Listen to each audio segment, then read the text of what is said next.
Hello, America. I'm Mark Levin, and this is Life, Liberty, and Levin Saturday. Thanks for being here. Two great guests, as always. Lawyer extraordinaire David Schoen will go over the landscape of what's going on with these courts and the law. Robert Greenway, a tremendous expert on Iran, and we'll discuss that too. But before we get to our guests, I know why you're here. I know why I'm here. We like to do things a little differently. We like to go a little deeper, and we're going to go much deeper tonight, so I'm really thrilled that you're here. Much deeper for what? These Democrats, these leftists, these judges, people in the media, we need to understand, we the people, they don't share our view of this country. They don't share our view of the founding. And you'll say, Mark, for crying out loud, we know that. But now I want to go deeper. I'm doing this as much for us as I am for John Roberts, Amy Coney Barrett, and others on the Supreme Court and the other courts. So let's get started. Two German philosophers, Hegel and Marx. These are the founding fathers of the modern-day Democrat Party. Not the founders of our country, not the framers of the Constitution. Hegel and Marx. For Hegel, every idea and fact or situation evokes its opposite. The synthesis of the two, these opposite ideas coming together, creates a new unified whole, a new idea, a new thought. This became the new reality. That is, this whole becomes the new reality. But that so-called reality is only the reality for that time and place.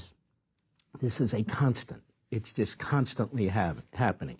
So this new reality goes up against another reality. This is a never-ending process. There are no eternal truths. There are no permanent principles. This is a constant process, a constant evolution. They call it dialectism, a dialectic process, this constant evolution. And the state, the country, the government, is the ultimate realization of freedom and reason. When this process is done, finally it keeps getting tighter and tighter, more and more perfect and perfect and perfect, we are left with, effectively, a perfect state. The state is the ultimate realization of freedom and reason, he says. This is the march of God on earth. That's what he called it, the march of God on earth. Stay with me. Individuals find their true selves ultimately in this state. So individuals are there to serve the state. The full realization and fulfillment of the individual, this is somewhat Rousseau, but I don't want to get into that, is this process, and it leads ultimately to this state. The state, he said, is the divine idea as it exists on earth. We must therefore worship the state, these are his words, as the manifestation of the divine on earth. The state is the march of God through the world. The state must be comprehended as an organization. To the complete state belongs essentially consciousness and thought. The state knows what it wills. The state exists for its own sake. The state is the actually existing moral, realized moral life. So this is ultimately the apex, is the ultimate power, the absolute power of the state. Now, the reason he did this is because he was a professor at a new university in Berlin, and the Prussian Empire, the king, he was one of his philosophers. So you can see basically what he was arguing for ultimately was fascism, or some form of despotism. Then there's Karl Marx, who agreed with a lot of Hegel, but said he didn't. And he stole some of Hegel's ideas. These are all German philosophers, by the way. So Marx stole this idea of dialectism, this constantly evolving society. But he applied it to materialism and turned it upside down. He said the opposites are the bourgeoisie, the property owners, the merchants, the more wealthy, so forth, versus the proletariat, the workers. That's the constant struggle. The experience of human history surrounds the oppressed versus the oppressor, whether it's pre-feudalism, feudalism, capitalism. He was the one who coined the word capitalism. That is, who owns the means of production, who benefits from feudalism or capitalism. He said the bourgeoisie does. There's no God. Religion is mysticism promoted by the bourgeoisie to confuse people, to keep them in their place. It distracts people. There is no such thing as natural law. There are no eternal truths or unalienable individual rights. There's this constant evolution, this constant battle between the haves and have-nots. And you need a constant revolution. So he took philosophy into activism. All history, he said, must be wiped away. Why? Because it's rotten. The evolution of man, or this dialectic I was talking about, is a material-based dialectic. Because first and foremost, men must eat. They must eat. Therefore, all the talk about individualism, free will, God-given rights, eternal truth is nothing more than the bourgeoisie, the oppressor, to maintain the status quo and continue the injustices of the ancient world. They must be obliterated. The slate must be cleared. The world begins when the revolution is over. Old social constructs, faith, family, must be eliminated. They're in the way of the promised land. It requires a revolution. It requires the people, the proletariat, to rise up and overthrow what exists. Now, let me bring this to present day. That's Hegel, that's Marx. That's the Democrat Party, and I'll prove it in a minute. See, the problem is in the United States and a lot of these other Western countries, but in the United States, the proletariat, the middle class, the people love their country.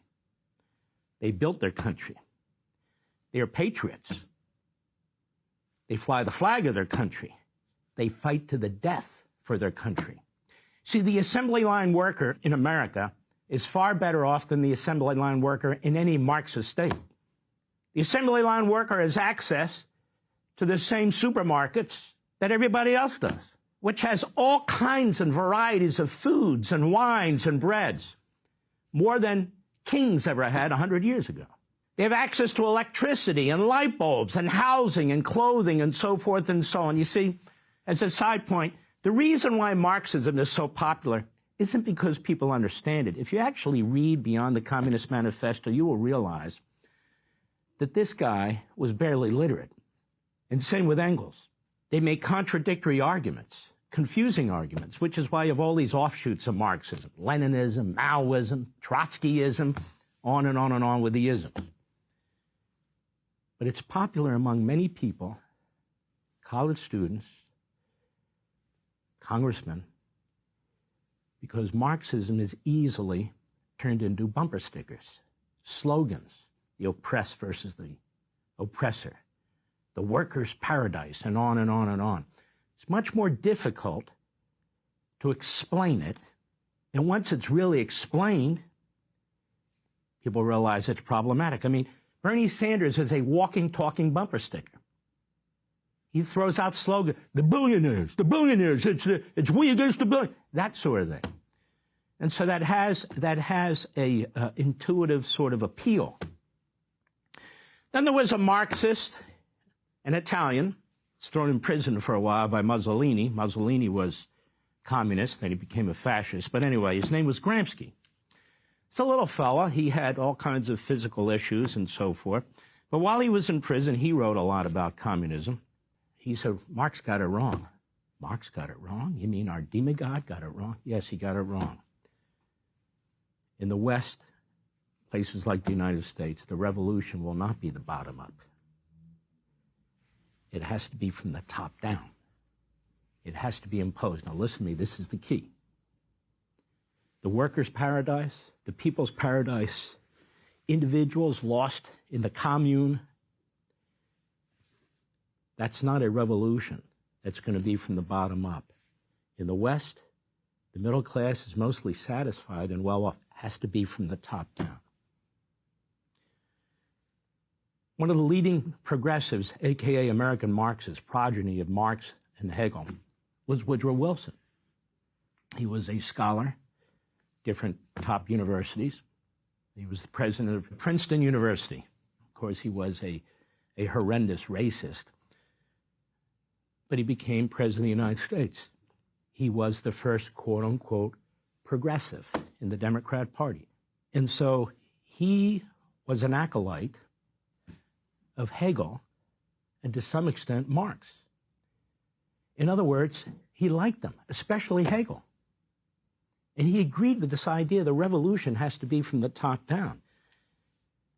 He spent a lot of his time, did Wilson, even as president, attacking the Declaration of Independence and the Constitution. Why? Well, what's the Declaration talk about? That's based on ancient philosophers like John Locke and Montesquieu and Judeo-Christian principles and values. Hegel says we can create godlike situation here on earth through the state. Well, that's certainly not the case. Marx says, the hell with God, the hell with religion, the hell with faith. The state is everything. We. Obviously, that's incompatible with the Declaration of Independence, the American Revolution, and our founding. It's incompatible, quite frankly, with the Enlightenment. The evolution and revolution must come from the top down, not the bottom up. It must come from the elite, the ruling class. So what does Wilson say? We need to build this elite, this ruling class, through the centralized government. We must reject separation of powers in this arcane constitution. Reject the idea of eternal truths and unalienable rights for the individual. Remember what Hegel said? We can only be realized and fulfilled through the state. And Wilson says, the people are fine. They just don't know how to run anything. We need people who are educated to run the country. We need effectively experts and masterminds who take a more scientific and mechanical approach. We need to re-engineer society. In fact, we need to rejigger human nature to create a more perfect society. Hegelism, Marxism. Now, how do I know this? Because he wrote about it, and I've read his original writings. He's not shy about it. He's very open about it. He was one of the leaders of the progressive, a.k.a. American Marxist movement, which is a progeny of the German intellectuals. So the revolution needs to be imposed on the people. He agrees with Gramsci.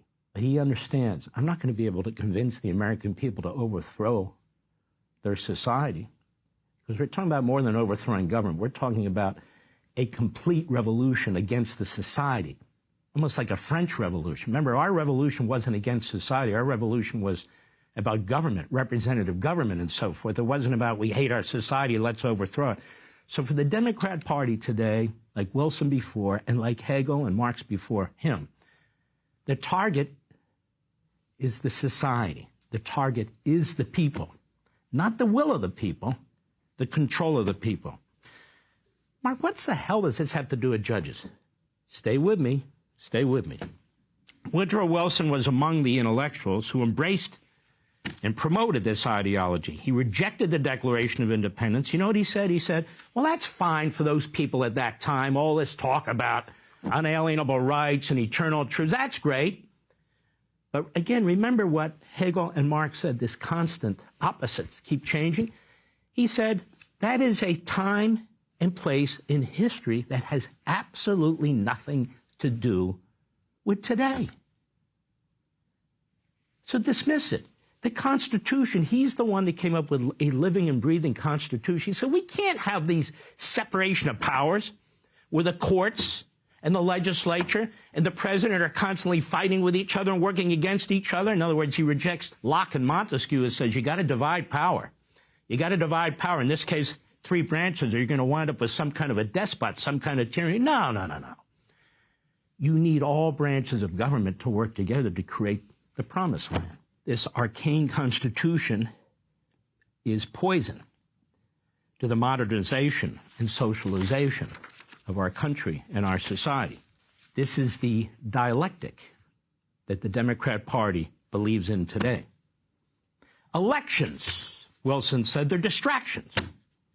They only delay every cycle. They delay our ability to have progress, this constant progress, this evolution, this revolution, this top-down administration. And Wilson said, not only do we need to create this administrative state, the judges, the lifetime appointed judges, they're the ones ultimately through which this revolution will occur. They're not subject to the will of the people. We need people who are going to be judges. Now you see where I'm going? We're going to advance our agenda, our belief system, and impose it on the people and reinforce, uphold, and defend the administrative state and what the administrative state does, that we are creating this ruling class. And so, ladies and gentlemen, that brings me to today. Lifetime judges, a bureaucracy, the unelected parts of our government. These elections are fine. They're cyclical. These politicians are temporary. They're mostly an annoyance. They get in our way. So let's steamroll them. Top down, Gramsci said. Top down, Wilson said. Create the bureaucracy. Use the unelected judges, the lifetime appointed judges. That's what's going on today. They're rulings. These judges are violating the Constitution's separation of powers. They know it, and they don't care. They're intervening in executive branch authority and policies and decisions across the board, and they're doing it purposely. They're desperately trying to cripple President Trump and Elon Musk, because President Trump and Elon Musk are the greatest threat the judges and the bureaucracy, this unelected top-down revolution against we the people, have ever faced in a century. They use the Constitution to usurp the Constitution by wrapping their lawlessness in constitutional and legal jargon. This, ladies and gentlemen, is what we face. We're at a historic crossroads. Do the judicial and administrative autocrats win out? That is, this permanent ruling class and their Democrat Party that represents them? Or do the people and constitutional republicanism survive, let alone win out? That's the question. That's what's going on. It is hilarious in an ironic sense when Bernie Sanders is talking about the Constitution and separation of power. He's a Marxist. Or when Jamie Raskin does the same, he's a Marxist. Or AOC does it. She's a Marxist. This ideology of Hegelism and Marxism is the ideology of the Democrat Party and their judges, who they specifically put in those places and who they're cherry picking for their litigation. So Trump, with Musk, are the greatest threat this permanent ruling class has ever faced in a century. You're hearing these people, as I said, use the language of the founders, the language of people like me, constitutionalists. You hear them talk about the Constitution and separation of powers, how Trump is the dictator, how Trump is the danger, how Trump is creating a constitutional crisis. They stole this form of propaganda from Marx, too. They're very good at this. They learned from Marx that the ends justify the means. That is, you appropriate the language and the words and the symbols of your targets and use them to attack, discredit, mischaracterize, and demonize them. So Trump, who's defending the Constitution, republicanism, separation of powers, and so forth, he's said to be the dictator, destroying the Constitution, separation of powers. He's a threat to democracy, etc. An endless conga line of Democrats and leftists on TV and elsewhere are spewing this propaganda. They learned well from Marx. This is what we're up against. John Roberts, Amy Coney Barrett. You have enough smarts and enough guts to put an end to this, or you're going to be part of the revolution that destroys this constitutional republic. I'll be right back. Hey, Sean Hannity here. Hey, click here to subscribe to Fox News YouTube page and catch our hottest interviews and most compelling analysis. You will not get it anywhere else.